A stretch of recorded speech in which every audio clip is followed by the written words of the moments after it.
All right, all right, all right. How are you all doing today? I can't wait to have this conversation.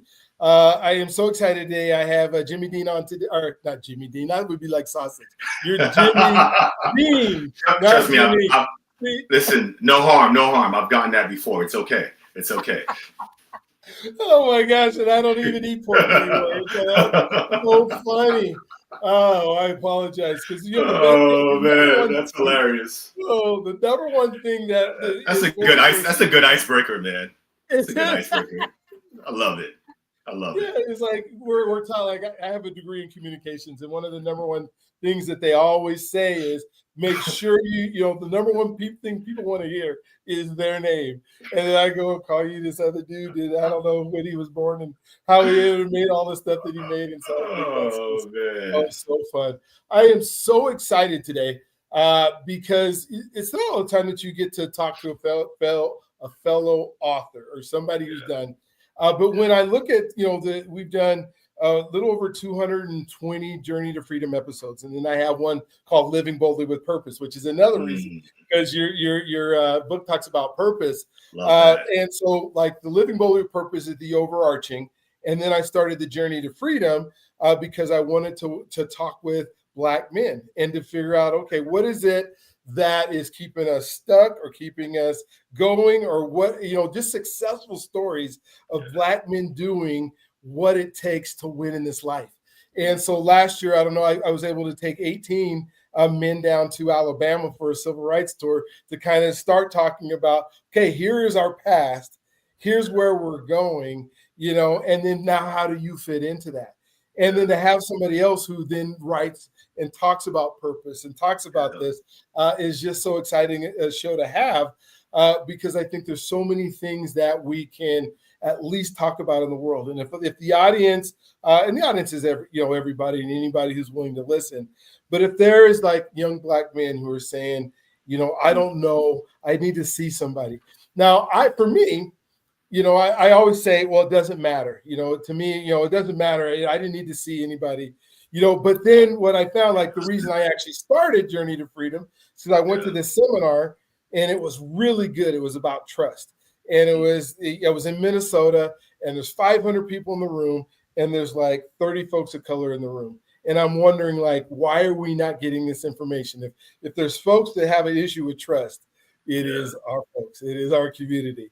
And so I go to this, and so I said, well, I don't care. But I just told you there was 30 of us that were in the room, right? That means that I'm counting. And so if I'm counting when I go into rooms, I guess it matters a little bit. And I've had that realization that I always count when I'm in these rooms. And it's not that it matters or I'm not getting good information, but there is a part of me that says, this is my community. These are my folks. These are the people that I grew up with. These are the people that I see struggle. When we watch a Roots or watch, Amistad or something like that, it almost feels like, hey, this is our ancestors. These are the people that built our country and the people on the backs of the country. And there's just something that's special when we find folks of color that are doing stuff. And what I found is there's tons of us, and we just don't highlight it. Absolutely. We highlight all the issues. We highlight the dads that aren't real good dads. We highlight, or the dads that have struggled or whatever it is. We highlight, the entertainers or the athletes that mess up. And we don't highlight just the everyday people who are making it work and changing the community in a huge way. So Jimmy, thank you for being on. Thank you for just, if that's all I said and we were to shut this down now, there would be an example. But we're not going to do that because I want you to tell your story. I want you came to this planet somehow, and you weren't born at the age you are now, so you went through some things in your life, and so I'd love to hear about it. And so we'll start there, and then after that, oh my gosh, I can't wait to chop it up with all the other things that we're going to talk about. You are in for a treat today, my friends. All right, so Jimmy, the floor is yours. Take it away. Well, Brian, first of all, I just want to say thank you for creating a space where men can be vulnerable, where we can tell our truth, where we can let it all out and not feel ashamed about our story, our history, and the things that we've gone through. And so, first, I just want to say thank you, and I just want to give you your flowers and honor you for that. A little bit about me. My name is Jimmy Jean. Born and raised in Brooklyn, New York. I am a husband. I'm a father.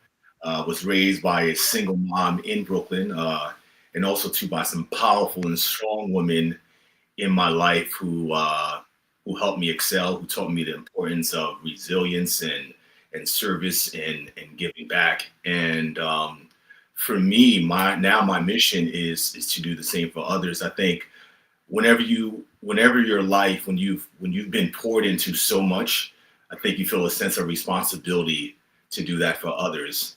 And now for me, my mission is really all about helping people live with intention and meaning. And I know what it felt like to grow up and feel like your life didn't have any purpose. And so now that I feel like I'm living on purpose, now I'm the messenger of purpose. So this is a little bit about me. Oh my gosh. And so Brooklyn is just an interesting city. I've been there. I have two of my boys were born in Brooklyn, or they're born at Harlem Hospital, but they lived in Brooklyn before we adopted them. They were actually on the. I was born in Killer County, as they used to call it. It's Kings County Hospital, but they call it Killer County. Gotcha. Oh my God. Obviously, I'm alive, and so I'm here, so we're good. So you're here. So yeah. To move forward. But interestingly enough, I'd love to just even kind of talk about your identity growing up, because you only knew what your family had, right? It's not like we all have all these different, I didn't grow up in this, and I didn't grow up that. You just know who you are and you make it work. Yeah. But as you got older, to be able to look back and reflect on, you talked about really strong women that kind of guided you in the responsibility that you felt. Yeah. At what point did the rest of the neighborhood or the other kids that were part of your schooling and that kind of stuff that maybe didn't turn out as well as you did, or what we would, maybe into the streets and stuff, what kept you so grounded during this time as your identity was shaped? Well, first of all, I'm Haitian, and I got a lot of threats, and a lot of threats. If you make sure you don't, like hit the books and all sorts of things. But I'm only kidding. But what kept me grounded is it's the people, it's the community. I was raised by a single mom, and so now as a parent, I realize how much it takes to raise just one kid. So imagine a single mom raising, I have two sisters. Imagine the responsibility that comes with that. And so I think it's community. For me, it's been my aunt, it's been my grandmother, and these two people who played a pivotal role in help raising me.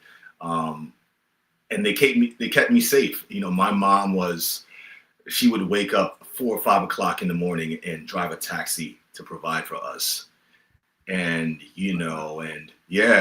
so when my mom was working and grinding for us just to keep a roof over our head, sometimes I would spend my summers with my aunt, and I would miss my mom because she was working so hard for us, but it's just really community that really helped ground me and shape me and poured so much love into me, and I think that's just why I am who I am today. So thank you for sharing that. One of the things that I love to ask Black men, especially Black men who are parents, because one of the things, and then you have the unique perspective of being raised by a single mom, and then a community that comes behind you. Yeah. And so we talk so much because I believe that every child needs a dad. And I'm sure you probably, I don't know too many people who don't believe in that. Yeah. But sometimes what we don't talk about is what it means to be a dad. Like, how did that change your existence once you became a parent, and then you felt this responsibility different than, your upbringing, because there wasn't that. Are you trying to get? Are you trying to get me emotional, man? This is too early in the show. Like, you know, like, come on, man. You gotta know, man, because there's so many people that I talk to on the show and stuff that say, I'm doing everything I can to be a dad. I mean, some of the things, the hoops that we've had to jump through, to see your child when the relationship doesn't go well, or, the system isn't geared towards dads being able to be that. Yeah. And it sounds like you have this great relationship that you do have them with your kids, and Yeah. you that's your life and why you exist. Yeah. So I just want to kind of hear about it a little bit. Yeah. So a little bit of emotion. Yeah. I remember hearing this saying that it's hard to be what you cannot see. Yeah. But I think it's not impossible. No, and growing without a dad, I think when I had my son, there were a lot of insecurities that I thought that I kind of dealt with, around manhood and what it means to be a man. And as soon as I found out that my wife was having a son, all the trauma, all the stuff all the work that I've done in therapy that I thought like, oh, I'm good now. All of it came back to the surface. It's like, holy cow, I'm having a son. How am I going to raise a son when someone never taught me how to be a man? And it frightened me. There was so much fear, so much anxiety. And I said, I have to double down on therapy right now. I have to double down in therapy to help me deal with these emotions and this anxiety. And so when my son came into the world, I felt like, what am I going to do? What am I going to teach him? And then as I started just doing the work, and I realized all kids need is for you to be present.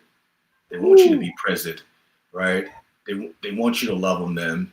And so, all this narrative that I created about and felt this pressure, that pressure started to go away and one of the things that helped me, one day I took my nephew to the supermarket, and he said, Uncle Jimmy, can I pay for the I think I got him a toy or something, and he wanted my card, and so I gave him the card, and as he's paying, and we're just playing around, and we're just having so much fun, and it just really the realization of what parenthood and fatherhood really mean. It was just like being present, just having fun with him, not taking life too serious. And so I think just that moment, just with him and being present, it's just that's it, because that's what I wanted as a kid.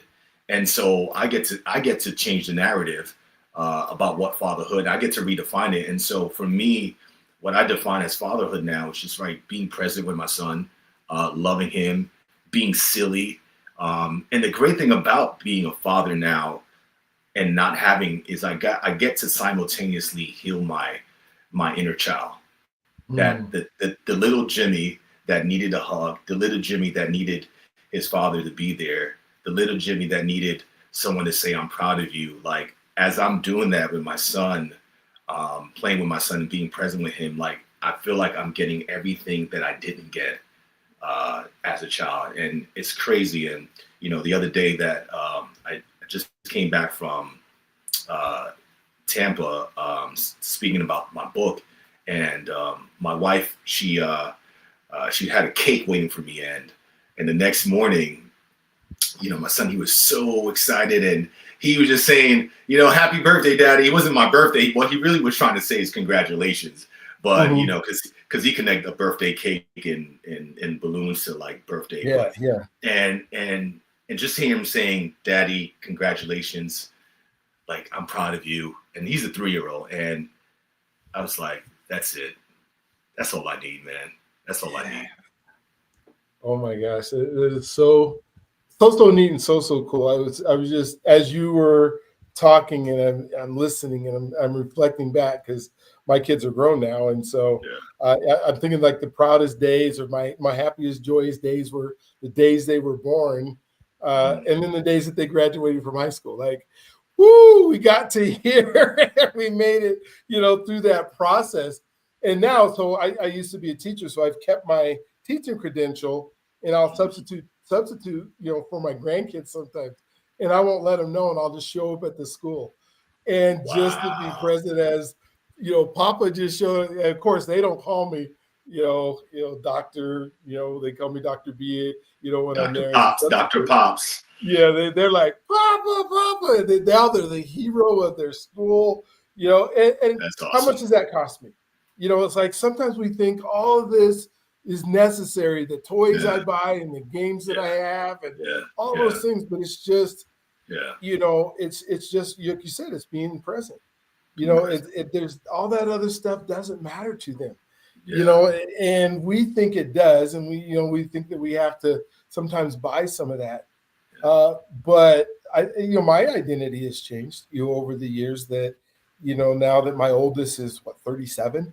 So, and he works for wow. Pixar. So I'm like the proudest, dad in the world. My son works That's for, wow. you know, Bragging Pixar. And points.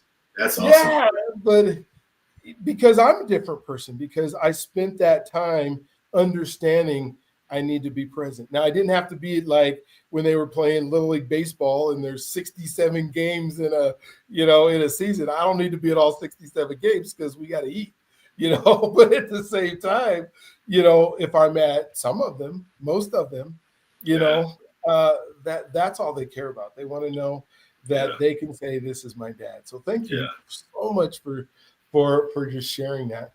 I do want to talk about your book because you just mentioned it, and if you can, this is your first book, yeah, and before we were in the green room and we were just talking about what it means to be an author, and I stopped Jimmy. I said, Jimmy, wait, let's have this conversation as part of this podcast. So maybe just take me through before we talk about the inside of the book.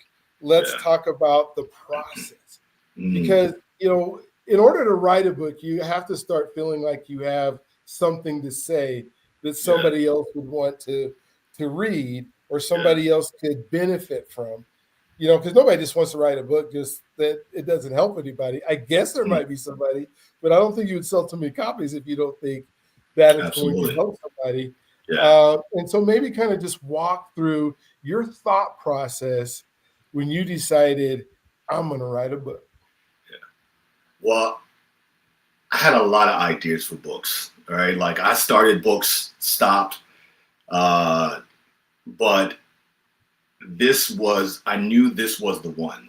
And I remember the day that the idea and the download of the book came to me. I came home one night and was in my living room. It was pitch black, and I just sat there, just in silent, and just kind of thinking about life and like what are some of my next steps, like what I want to do. And the idea just came to me: the purpose-driven influencer.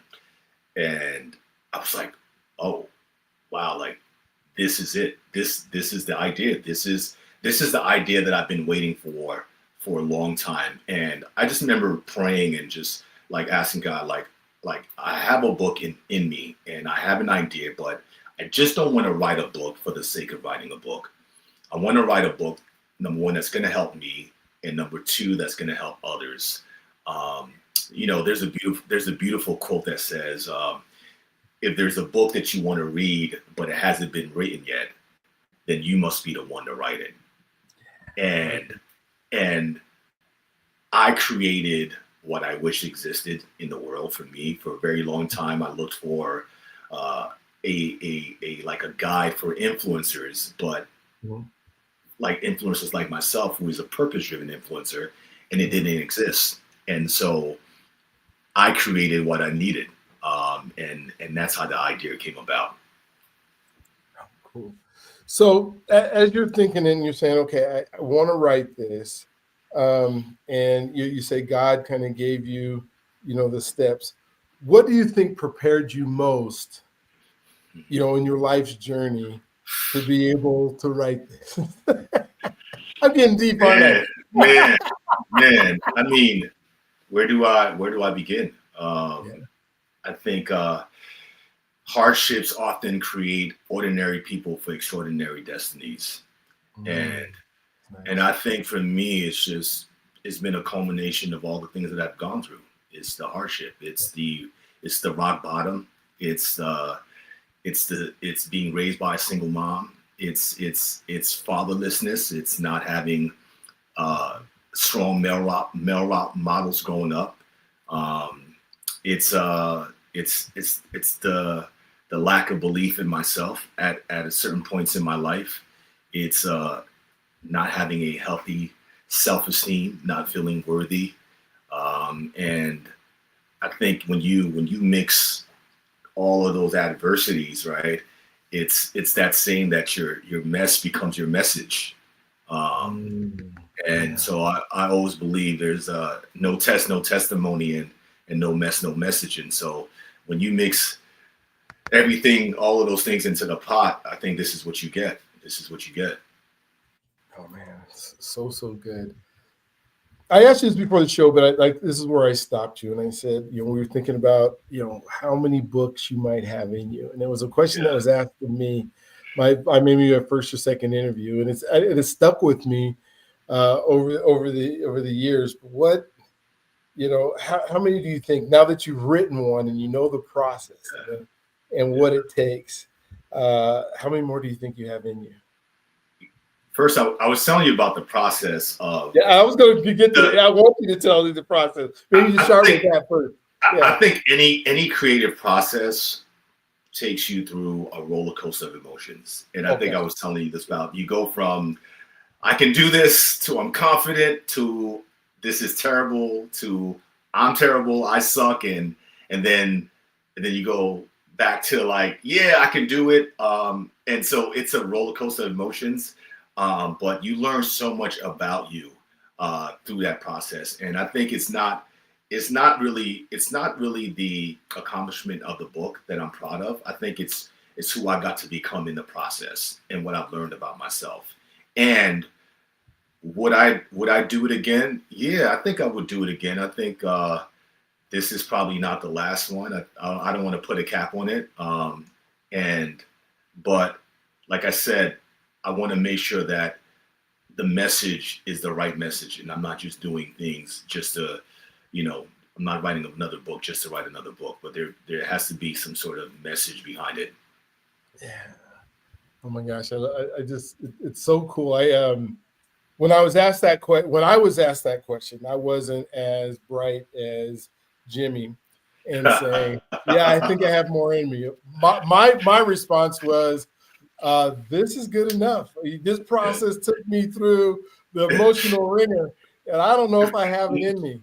Trust me, it did that. It did that to me. There were plenty of times where I quit on this book, and then part of me was like, man, why did I tell people that I was writing a book? Because then you get those people, hey Jimmy, what happened to that book that you said you was working on? And then now you feel this like, and I'm a little. I have this about me. I'm a little competitive with myself, and so part of me is like, okay, all right, I gave you my word that I said I was going to write a book. Now I gotta follow through, and so part of that was just like, well, I put it out there. Now I have to follow through. So yeah, it's a beautiful process, and I think if I can do it, anybody can do it. And I think there are a lot of people who have a message, and not just a book, but it could be to start a podcast. It could be, to maybe write a movie or whatever it is. A journey of 1,000 miles begins with one step. And I would say to whoever's watching is that just start the journey. You don't have to be perfect. Even when I was writing a book, what I learned is that, you can't write and critique yourself at the same time. Because what that does is it erodes your confidence. And so you think yourself as an artist, and some days I had good writing days, some days I didn't. Some days I was just throwing enough paint on the canvas to say that I did something. And, I remember my wife, when on days I didn't want to write, on days I didn't feel like I had it in me. And I was just like, she said to me, just write 2 sentences. That's it. Just give me 2 sentences today. I'm not saying to write a paragraph. Just give me 2 sentences today.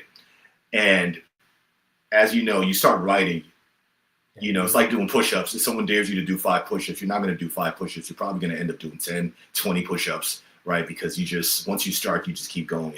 And once I started putting my fingertips on that laptop, you know, the words begin to flow. And then all of a sudden I had, you know, 3 paragraphs. And so, so whoever is in this creative process of making your art, just start, you know, every single day. It doesn't have to be a masterpiece. It could just be one thing that moves you forward to get to the end of that goal. Oh my gosh. So true. I remember the weight that was lifted once I saw my book on the shelf, you know, and I was a special ed kid that was told that I wasn't going to amount to anything and that I wasn't going to be able to. So to write, you know, dissertation is one thing, right? There's like, it's going to sit on the shelf forever. Nobody will ever read it. Yeah. You know, but when you write a book that is for the everyday person to be able to do it, and then it gets put onto the shelf, and you're going, wait a minute, this is really cool.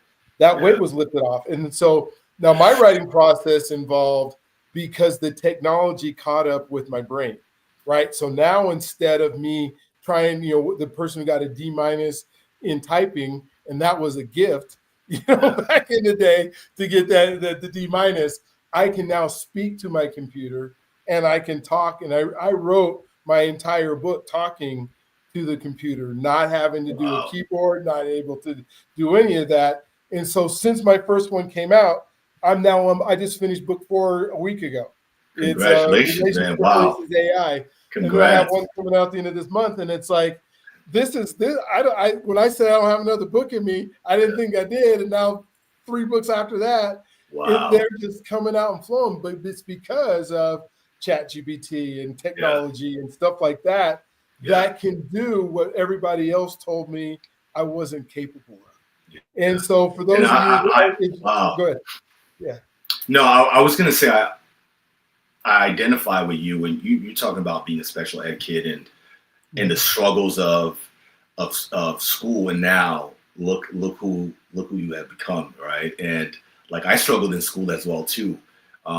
You know, I was left back in the 3rd grade, and I ended up having to drop out of high school and managed to get my GED, managed to go to college, but I had a lot of struggles. I had a lot of struggles with school. At one point, I didn't think that I was smart, and because of that limiting belief, I think a lot of that held me back in my life, and also to held me back from pursuing a lot of my dreams. And so now, as we fast forward, I'm an author.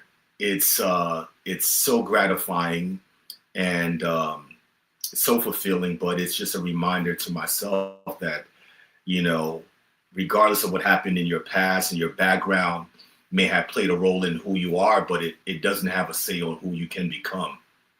Oh my gosh. You were saying like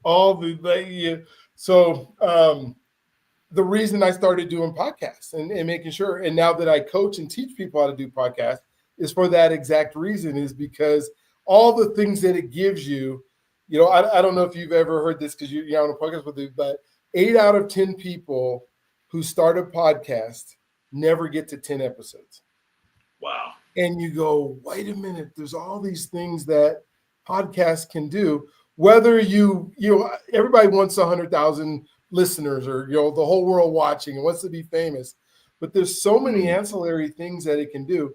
Like, I'll ask you this: what have you ever done in your life that you've been really good at, or just kind of good at, or just plain good at, that you only did 10 times? Nothing. It ain't nothing you did. You only did 10 times. You know, you can't tie your shoe and be good at tying your shoe. Right. Right. And so why do people quit so quickly, expecting these results to happen and not real? Because there's a guy named Myron Golden always talks about all work works. And it might not be working for you, but it's working on you. Yeah. And so to do what you did and write a book, that whole process worked on you. Now it's going to start working for you, because it's going to be published and you're going to make some money and it's going to sell and all those wonderful things. But think about all the things that it worked on you to become the person that you are right now. as a result of writing it. All the Yeah. stops, all the starts, all the non-belief, all the belief, all the things that you get to the finish.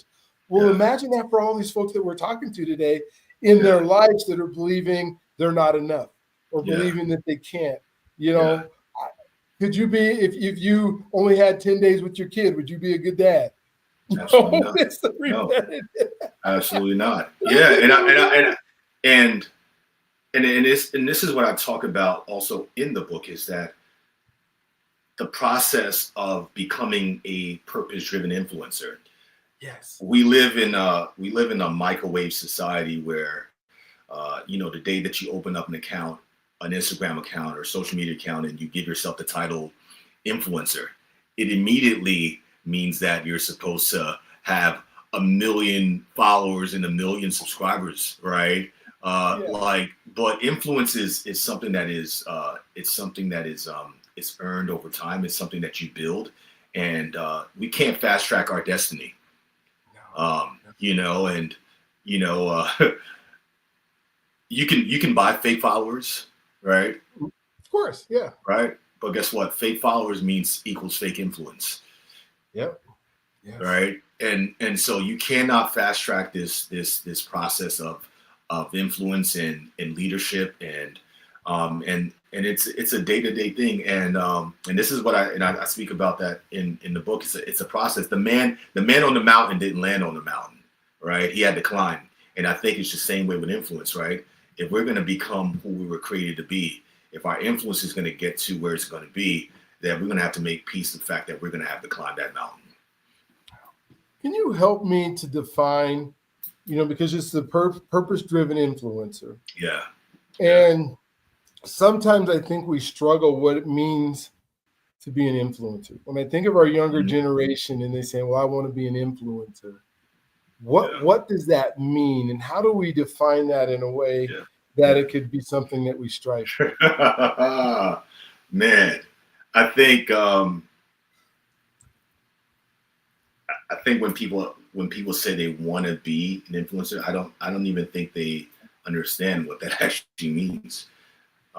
What kind of influence do you want to be? Right? It's why I call myself the purpose-driven influencer. Because I'm not just an influencer. I'm not an influencer for the sake of having influence. I don't believe in having influence for the sake of having influence. And there's a saying in the book where I go, many influences are called, but few have chosen the path of purpose. And so the call to be a purpose-driven influence is out there. The invitation is out there. So if you want to come over on this side, you can. This is the side where there's more fulfillment in this side. There's more peace on this side. There's more identity on this side. Because if you just want to say I want to be an influencer, sometimes that just means I want to be seen. Yes, seen and heard, and that's I want to be seen. I want to be popular. I want to be the person that is known that drives all the luxury cars and go on the exotic trips, and I want to post it, and I want to get as much subscribers and views and look at me and look, I'm cool, but at the end of the day, how is that edifying? Right? How is that helping anybody? And so the purpose-driven influencer is someone who just has a higher purpose, and they're grounded in something much deeper. And that's the separation, and that's the difference between someone who's just an influencer for the sake of having influence and someone who's driven by a higher purpose. Thank you for sharing that, because I talk to some people that want to go viral, right? Show me how to create a video that goes viral. I'm gonna do some entertainment there. I'm gonna do something stupid like jump off the roof into into sand and get myself hurt and stuff like that. And they go, well, but then I'll be an influencer. No, you'll just be a person who created an entertaining video doing something stupid. And possibly a person who got hurt. Yes.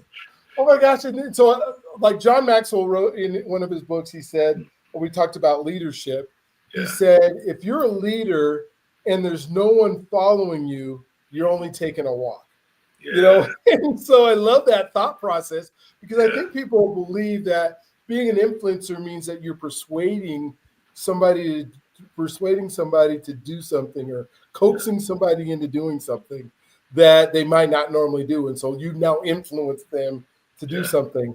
And like you said, I think they got that backwards, because I don't think you get to declare yourself an influencer.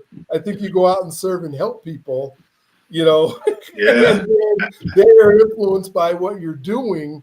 Absolutely. Not necessarily by what you're saying. I mean, am I right in that? Or yeah, but I also think that influence is really not about just being online. It's every day. Yeah. It's every single day. And so when I had to make this shift in my mind, because growing up, right, even before I knew what the word influencer meant, like, influence was modeled to me. Like, my grandmother was the first influencer I knew, right? Mm-hmm. But she didn't have social media back then, right? It's just that she allowed her kindness and her generosity and how she treated people. She let that do the talking, right? It was, no one was giving her likes, or no one was saying, I'm going to follow you and I want to be one of your subscribers. No. Because your greatest influence is who are you offline? And for me, my focus is like, who am I offline when nobody is watching? Right? And I think every single day there are plenty of opportunities for us to be influential, right? Every day you walk by that person on your job that, they're a little down and out, right? And you can tell they probably need a little pep talk, a little encouragement, but you ignore it. Right. But then you get on social media, right, and you want to spread the good vibes. Come on. Every day you're given these opportunities to be influential. And so for me, I try to focus on who I am offline rather than who I am online. And if I can be better off stage than I am on stage, that's what it's all about, man. Well, yes, when you start thinking about, and then, in your title is the word purpose. Yeah. And the question that I love to ask is, the podcast that I have is called Living Boldly with Purpose, and so when I think about the word purpose, I love to ask, can you live in purpose and not serve others? And maybe you can answer that as you think about a purpose-driven influencer, because I want to be an influencer, right? But I really don't like people. I don't want to serve people. Can you live in purpose without serving others? Maybe you could answer that your best way you can. Can you live in purpose without serving others? Absolutely not. There's a beautiful quote by John C. Maxwell where he talks about significance. Significance is when success is when you add value to yourself, but significance is when you add value to others. If you're not doing stuff for others, then life has no meaning. Life has no meaning. And I think that I think the word purpose also gets there's a misconception about it. It feels like a heavy word, but we're always serving others. And that could be in your job, that could be in the home, as a husband, as a wife. And so you're always serving somebody. Now, you may not enjoy serving, right? You might be doing it upset, right? You might be that waiter or the waitress in the restaurant. You don't really like being a waiter or waitress, but you're just doing the job, but you're actually serving. And so I don't think you can live in purpose and not serve others, because we're always responsible for the people that are in our lives in some way, somehow. When I think about your title, and maybe how people will take it when they first hear it, the purpose-driven influencer. Well, my purpose is to influence others. When the reality is your purpose is to do what God put you on this earth to do, and therefore influence people through that. Am I correct in that? Is that kind of what you talk about in the book a little bit? Absolutely. I think for me, and that just even goes to identity. I think, my faith is the fuel behind my purpose. I have purpose because of my connection to God, right? To the Creator. And I think God's gift to us is our potential, and our gift back to God is developing it. And knowing that I've been blessed with so much potential that I haven't even tapped into. There's always going to be that thing that speaks to you, that tells you that you were created for more. And even in the moments when I was off purpose, right? Purpose will always show up in my face, right? And even the moments where I was discouraged, right? I would find myself encouraging people. I'm like, hold up, like I need this right now. And so, my faith has played a big role in why I have purpose. It's the reason why I have purpose. And so, yeah. So it kind of reminds me of like some of the goals, and I think my mind shift has changed on goals, because kind of like what you're talking about is you do the work, and then God does the rest, because you can't control some of those outcomes. And a lot of the times, at least in my early career, I would, they tell me, well, let's set this SMART goal or set this goal. Yeah. And I would say, so let's say my goal is to have 100,000 people watch our podcast. Yeah. There's nothing I can possibly do to control that. Yeah. Whether people decide to watch it or not, right? Yeah. I can have a goal to do the activity and serve others and make a great podcast and have a wonderful conversation with you. And if that decides to make 100,000 listeners, it does.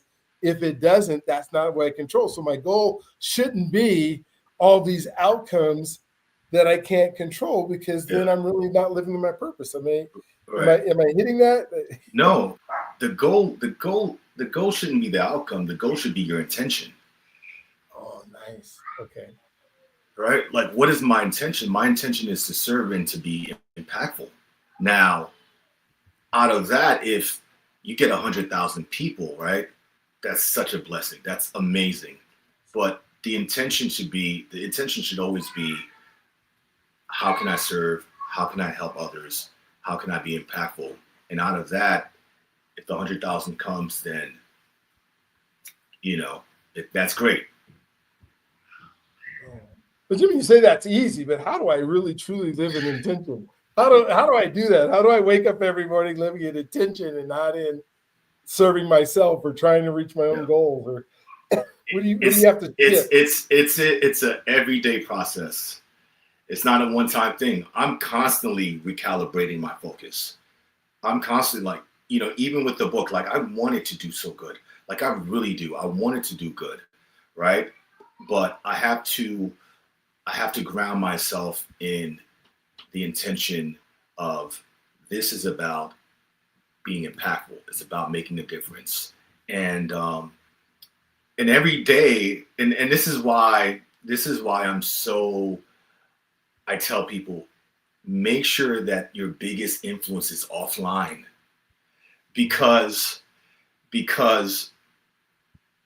I'm going to give you an example. Social media, right? You can post something, right? And you could probably get, 15 likes on something, right?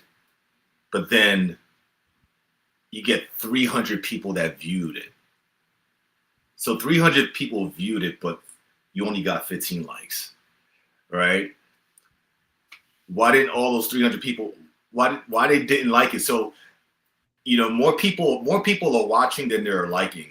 And if you start allowing your self-esteem and your identity and your self-worth to get caught up in the numbers, right? You're never going to be on, that's going to take you off purpose. And so I just try to make sure that I'm impacting the people, the everyday people that I see. And so so to answer your question, I'm always recalibrating my focus to make sure that like I'm grounded in what I'm supposed to be doing. Yeah, because and I love the fact that you're saying about being offline. And they say that integrity is the person you are when no one's looking. Absolutely. Maybe walk us through some of the things that are part of your daily routine that help you stay grounded every day that you wake up? And none of us are perfect at it, right? Because we're all human, and we're all got a long way to go. Yeah. But what are some of the things that you do to make sure that what you feel like you're doing is right? Yeah. Well, I think number one is you got to stay connected. You got to stay connected to the source. And so for me, that's beginning the day with prayer, stillness, meditation, and it's setting an intention for the day. And sometimes my prayer is just simple. Use me, God. Use me. Use me for a purpose that is yeah. It's use me. Use me for a purpose that is greater than myself, because I know for me that when I'm being used, Mhm. that's when I'm the most joyful. That's when I'm the most alive. That's when I'm the most fulfilled. That is when I know that, like, okay, yeah, this is why I'm here. This is the reason why I'm here. And quick story. The other day, I got in a Uber, and there was this guy. He's an actor, and we connected, and we followed each other on Instagram. And he was telling me, that he's getting married, and he's engaged. And I'm like, man, you should do it. This is gonna be the best decision of your life. And I haven't seen him in a long time because we just connected on Instagram. But I called the Uber not too long ago, and he picks me up. He picks me up again. Yeah, the same guy. Awesome dude. His name is Jason, by the way. And as we're talking, and we're talking about his story, but there's something that just felt inside of me to encourage him. And I told him, I said, hey, Jason, I don't know, man, but there's something just telling me that I just want you to, man, to keep going. Mm-hmm. And I know you're doing your acting thing, but you're also too, you're driving Uber, like you're doing this to support yourself.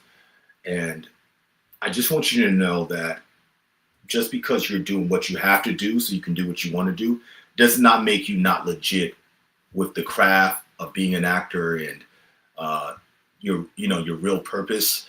And then so as we got off the car, as he was about to drop me off, there was just something that said to me, let's just pray.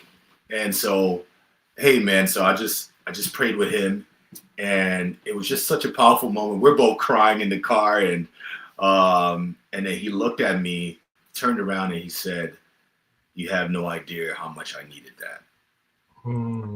You have no idea how much I needed that and how impactful that was for me. And we exchanged numbers, and now we're connected.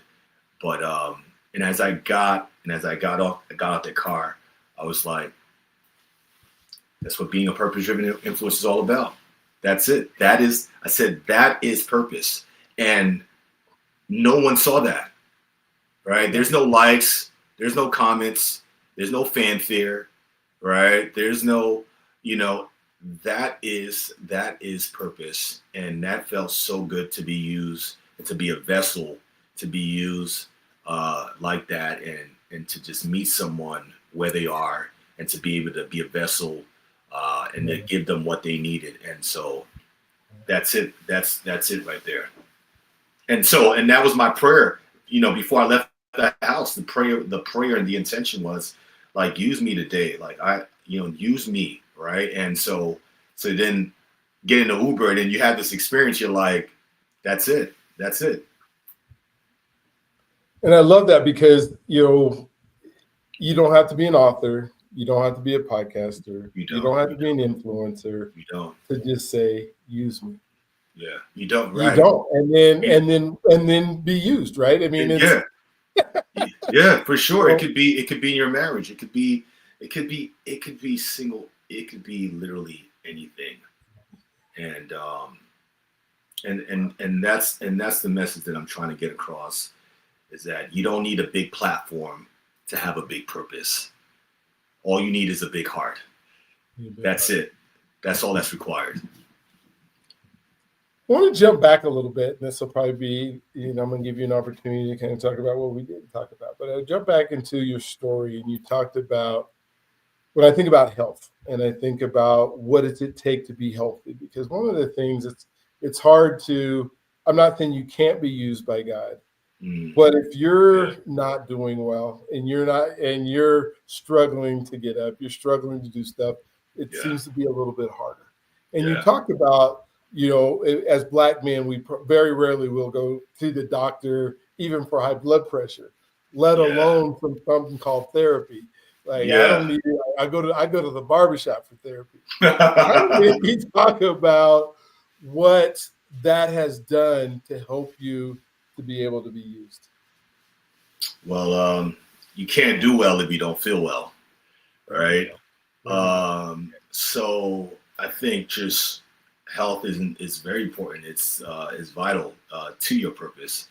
And like you said, a lot of Black men, they don't want to go to the doctor. It's like you have to be in some sort of excruciating pain to actually go to the doctor. Me, listen, I will go to the doctor for any single thing. You can ask my wife. I'm like, oh my God, like, why am I feeling this? I'm like, I gotta go to urgent care right now, or I'm going to the emergency room, like just in case, and then because I'd rather have the peace, because I think when you are responsible for the lives of others as a husband, and you know that there are people that are counting on you, and you want to be there, you want to have longevity. So health is part of my purpose. It's not, I see it as part of my purpose. I don't see it separate from my purpose. Wow. Thank you. Thank you for sharing that, because so many of us are just, hey, I'm not going to go. I don't Well, need well, it. I'm going. I'm going. Yeah, I love it. Yeah. Well, thank you for all you shared with me. I've been really selfish in asking all the questions I wanted to know. Is there anything that you want to make sure that we talked about today, whether it's your book or other things that you're doing or websites or whatever, that you would like to share with folks that we didn't get to? Yeah, I think we covered it. I think we covered a lot. Um, you know, this conversation's been it's been amazing. I just want people at the end of the day to know that you don't have to have all the bells and whistles to be influential, right? You, Mhm. you, if you feel you're called to do something, there's a dream and there's a goal on your heart, and put your message out there. Put your message out there. Um, you're probably not going to get a lot of people clapping for you. That's okay. Do it anyway. I remember when I first opened up a social media account on Instagram, and I had no followers, and it was just my wife, uh, and she was liking everything and commenting on everything and just celebrating, and it was just one follower, man. And but the journey begins with one. Yeah. It begins with one, and if you just have one, and then one becomes two, and then it becomes three, and I want you to show up for those people, just as if you were showing up for a million. Um, and Love it. so and that's what being a purpose driven influencer is all about. That's what it's all about, man. Oh, that's so good. I remember getting started, and I would like put something up and I go ask my wife, did you see it? At Yeah, least your wife looked at it and liked it. She's like, no. I'm yeah, like, but you're on social media all day. I'll get yeah. to it. Like a year later, she's finally starting to like something. I'm like, oh my gosh. Oh, it's so neat. But I just love the fact that you not only have you written the book, purpose driven influencer, but you're walking the walk and you're talking Yeah, the talk. It's not, this isn't something that you said, I'm just writing a book to write a book so that I can be an influencer or so that somebody will notice yeah, that I'm alive. You actually wrote it because you wanted to help others, and you wanted to help yeah, others find their spot. yeah, And so I so appreciate you. And I hope I've started a community. It'll launch probably, if I don't know when you're watching this, so it might have already launched by the time that it's done. But it's called Becoming the Person Universe, and it's going to be mm, for folks like Love you that who are title. influencers to talk to people and to hopefully you'll do a book club, or I'm excited about some of the authors that will come on there and talk about their books and do a book club and walk through it. And so if you haven't gone there yet, go check it out. If you are for the first time and this is the first episode that you've ever watched, I would love for you to hit subscribe and hit the notification button and all those things that just show that you want to be part of. We have over 200 episodes now of the Journey to Freedom podcast, and there are so many cool episodes from people that were in prison longer than they were supposed to be. Like I had a gentleman who was in jail when the crime was committed, and he still spent 19 years in prison. I don't know how that works because he couldn't have committed the crime because he was in jail when it happened. And so from that to attorneys that wanted to kill themselves and rob banks, and from folks that are in New Edition and NBA players and NFL players, it's just been fun. And then your everyday people that are just like Jimmy, that are making a difference. That's it. One person at a time. One person at a time. Finding their voice. Go ahead. No, I was just agreeing with you. Just one person at a time. One person at a time that are going out there and then being able to find their voice. And that is so important for us, is to say, you know what, I guess I probably do have something to say. I've been dreaming about it. I've been thinking about it. It's been something I wake up at night and you haven't been able to take action. And when you see myself or you see Jimmy, you go, wait a minute. Yeah. And also, Brian, there are so many people that are watching our journey. You have no idea. People are watching. Yeah. They're watching and they're being inspired by you. And you may not get the feedback, you may not get the likes, you may not get the applause, but someone's watching your journey and they're being influenced by you. And that's why you have to keep going. And they're inspired. They're inspired. There are so many people. You know how many? Sometimes I'll get a comment and what I did was I started creating a folder in my phone, and I call that folder. I speak about this in the book, is Artifacts of Purpose. And so every time someone sends me like a DM, like encouragement, oh my God, Jimmy, I needed that message, that post. It spoke to me so much. What I would do, I will take a screenshot of it, right? And I would add it to the folder. And on days when I felt like I was, that I wasn't doing enough, or I felt like, I'm just another voice out there, I would go back to that folder and I would remind myself, look at all those people who told you that you helped them. And this is why you have to keep going. And so someone is watching your journey, and whoever out there is, like I said, you may have 10 followers or 5 or whatever, but someone right on social media is watching your journey. Someone offline is watching your journey. Your family are inspired by you. And you just got to keep going. You got to keep going. Yeah, you said at the beginning of the show, I think it was when we were talking before the show, and you said, if we affect the life of one person, we've done our job. We've done our job. And so because you never know, you don't know who God has placed in your path. Absolutely. And if you're ready to receive it, if you're ready to act, if you're ready to have that voice, and that's the true influence. Yeah. Because influence is not measured in millions. It's measured in meaning. Yeah. Oh my gosh. So cool. Well, I hope this is our last conversation. I look forward to many more in the future. Me too, my friend. One of the amazing people that have been, part of the journey to freedom and now part of my life. And if I would say, if start a podcast just because you get to network with some amazing people, it's worth every second of it. If not one person watches your podcast, but you now have this network of amazing people, then it's worth the opportunity to do it. And so thank you for being on today. Thank you for just talking about your book. The book is Living a Purpose-Driven Influencer. Go out. I think you said it comes out September 30th, right? Yeah, it's available right now for pre-sale, and it's out on September 30th. September 30th. All right. So I can't wait to read it. Do you have one final thought before we end tonight? What would my final thought be? The final thought would be is go out there and make a difference in someone's life. It's it could be one, it could be two people, like whatever it is, like you have the ability to make a difference, and your message matters.